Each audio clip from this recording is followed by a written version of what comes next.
নমস্কার বন্ধুরা, নতুন একটি ভিডিওতে তোমাদের সবাইকে স্বাগত জানাই। আশা করি তোমরা সকলে ভালো রয়েছো। এদিকে আমি রুলি মাছের তরকারি করেছি আর ডিমের আলু দিয়ে ঝুরি ভাজার মতন একটু ডিম গাগা মাখা তরকারি করব। আর এদিকে আলু নিয়ে নিয়েছি, টমেটো, পেঁয়াজ, আদা রসুন নিয়েছি, আর ধনেপাতা নিয়েছি, আর হচ্ছে সর্ষেটা বেটে নেবো, ওটা হচ্ছে রুলি মাছের জন্য। আর ডিমের জন্য আদা রসুন বাটা। আর এদিকে পেঁপেটা নিয়েছি ভাতে দেবো বলে। প্রথমে কড়াইতে তেল দিয়েছি, তেলটাকে ভালো করে গরম করে নেবো, তারপরে মাছগুলোকে দিয়ে দিতে হবে। কারণ এই মাছগুলো খুবই নরম মাছ, মানে ভালোভাবে এক পিঠ ভাজা হয়ে গেলে তারপর অন্য পিঠ উল্টোলে মাছগুলো ভালোভাবে ভাজা হবে, নাহলে মাছগুলো ঘেটে যাওয়ার সম্ভাবনা আছে। এদিকে আমি সর্ষেটাকে বেটে নিচ্ছি, আর মাছগুলো ভালোভাবে ভাজা হয়ে গেলে একটি পাত্রে তুলে নেবো মাছগুলোকে। তারপর কড়াইতে তেল দিয়ে দেবো, তেল দিয়ে তেলের মধ্যে পেঁয়াজটা দিয়ে দেবো, দিয়ে ওর মধ্যে আলুগুলোকে দিয়ে দেবো, দিয়ে আলু আর পেঁয়াজ একটু খানিকক্ষণ ভেজে নেবো।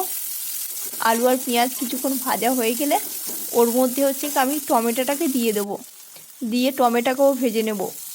নিয়ে কিছুক্ষণ টমেটো, আলু, পেঁয়াজ একসাথে ভেজে কিছুক্ষণ ভাজা হয়ে গেলে ওর মধ্যে পরিমাণ মতন আমি লবণ দেবো, আর লবণটা দিয়ে আবারও ভেজে নেব। টমেটো দিয়ে সঙ্গে সঙ্গে লবণ দিলে টমেটোর মধ্যে লবণ দিলে এমনিতে টমেটো গুলে যায়, ওই জন্য আলুটাকে আর ভাজা যাবে না। ওই জন্য টমেটো আলু কিছুক্ষণ ভাজার পরে ওর মধ্যে লবণ দিতে হবে। তারপরে ওর মধ্যে হলুদ গুঁড়ো, লঙ্কা গুঁড়ো দিয়ে মশলাটাকে ভালো করে কষে নিয়েছি। তারপর ওর মধ্যে সর্ষে বাটাটা দিয়ে দিয়েছি, দিয়ে সর্ষেটাকে একটুখানি কষে নিয়ে ওর মধ্যে ধনেপাতা দিয়ে দিয়েছি, দিয়ে ধনেপাতা দিয়ে কষে অল্প পরিমাণ কষতে হবে, সর্ষেটাকে বেশি কষে তিতো হয়ে যাবে। তারপরে পরিমাণ মতো অল্প পরিমাণ জল দিয়ে আবারও একটু কষে নেব। নিয়ে তারপরে ওর মধ্যে যেই তেল ছাড়তে আরম্ভ করে দেবে মশলা থেকে, তখন আমি পরিমাণ মতো জল দিয়ে দেবো। এই যে তেল ছাড়তে আরম্ভ করে দিয়েছে, এবার আমি জল দিয়ে দেবো। জল দিয়ে আবার নেড়ে চেড়ে নেবো আলুগুলোর সাথে, নেড়ে চেড়ে নিয়ে তারপরে ওতে জল একটু গরম হয়ে আসলে ঝোলটা ওর মধ্যে আমি মাছগুলোকে দিয়ে দেবো, দিয়ে আবার ভালো করে ফুটিয়ে নেবো। মাছ, ঝোল, আলু ভালো করে ফুটে গেলে, আর এদিকে আমি ডিমটা করবো বলে এদিকে ডিমটাকে আমি ভেজে নিচ্ছি। অন্য কড়ার মধ্যে ডিমটাকে ভালো করে ঝুড়ি করে ভেজে নিচ্ছি। আর আর ডিমের ঝুড়ি আলু দিয়ে গামাখা তরকারি করছি, তার জন্য ডিমটাকে ভালোভাবে ভেজে তুলে নিচ্ছি, লবণ দিয়ে ডিমটাকে ফেটিয়ে ভেজে তুলে নিচ্ছি।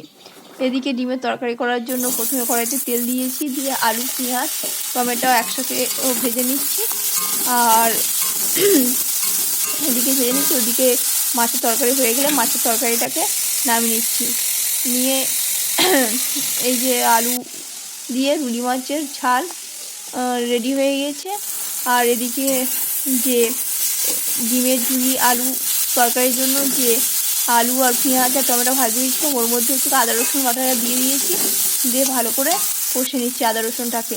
আদা রসুন কষার সময় এতে পরিমাণ মতো লবণ দিয়ে আবারও ভালো করে আলু, পেঁয়াজ আর আদা রসুনটাকে ভালো করে কষে নিচ্ছি। তারপর মধ্যে হলুদ গুঁড়ো দিয়ে, লঙ্কা গুঁড়ো দিয়ে কষে নিচ্ছি, আর ওতে ধনেপাতা দিয়েও কষে নিচ্ছি। তারপরে কষানোর সময় অল্প পরিমাণ জল দিয়ে আবারও কষে নিচ্ছি ভালোভাবে। আলু ও পেঁয়াজ এগুলো কষানো হয়ে গেলে ওর মধ্যে ডিমের ঝুড়িটা ভাজা ওটা দিয়ে ওটাও ওর সঙ্গে কষে নেবো মশলার সাথে, দিয়ে ভালো করে কষানো হয়ে গেলে ওতে পরিমাণ মতো আমি জল দিয়ে দেবো।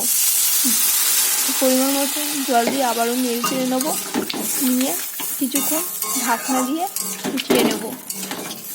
ফুটিয়ে নিলে তৈরি হয়ে যাবে আমাদের ডিম আলুর তরকারি। আর এদিকে ডিম আলু ফুটছে, আলুটা ঠিক মতন সিদ্ধ হয়েছে কিনা দেখে নেব, আর তরকারির পরিমাণ ঠিক রেখে তারপরে আমি ওতে পরিমাণ মতন গরম মশলা গুঁড়ো দিয়ে দেবো, দিয়ে আর নামিয়ে নেব। নিলে তৈরি হয়ে যাবে আলু ডিম দিয়ে ঝুরি আলুর তরকারি, ডিম ঝুরি আলুর তরকারি। এখানেই আমি আমার ভিডিওটা শেষ করছি। ভিডিওটা কেমন হয়েছে তোমরা সবাই কমেন্ট করে জানাবে, আর আমার ভিডিওগুলো যদি তোমাদের ভালো লেগে থাকে তাহলে লাইক, কমেন্ট, সাবস্ক্রাইব এবং শেয়ার করবে প্রত্যেকে।